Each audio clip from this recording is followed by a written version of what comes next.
2026名古屋亞運棒球公布代表隊的名單，一個中華職棒4隊派5個人，不過富邦甲大江這兩隊說是無出人去拍比賽，也濟引起議論。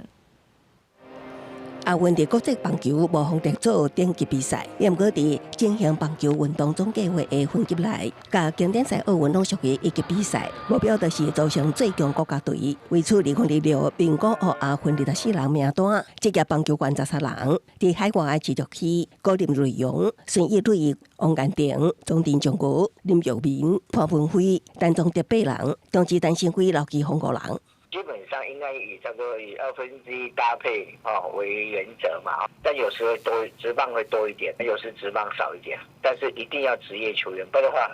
我們沒辦法跟日本、韓國競爭，甚至也要考慮到中國實力再上來。棒協解釋，為了對抗日韓，職業球員以2分之一為原則。目前繼續去因為咧做手術，當咧走找地補人選。另外，中職富邦悍將甲大江雄鷹因為領球權受到批評，地陪方甲詹子佑承受未遂壓力，在網絡上方攻擊。兩隊領隊27領隊會議了後出面發聲，捍衛球員的立場。維持以來，他們一貫就是他們有代表國家、為國家爭取榮譽的一個想法。那希望球迷能夠理性，包含裴鋒從2023亞運，然後24的12強嘛，然後去年 WBC 的集訓也是配合國家政策。兩球團表示受到棒協定詢，有提出精算溝通，只要國家隊最後決定徵調球員，球團無拒絕空間。離亞運也有60多日，棒協表示，萬一有球員因為傷病愛外人，就為大名單去遞補。記者綜合報道。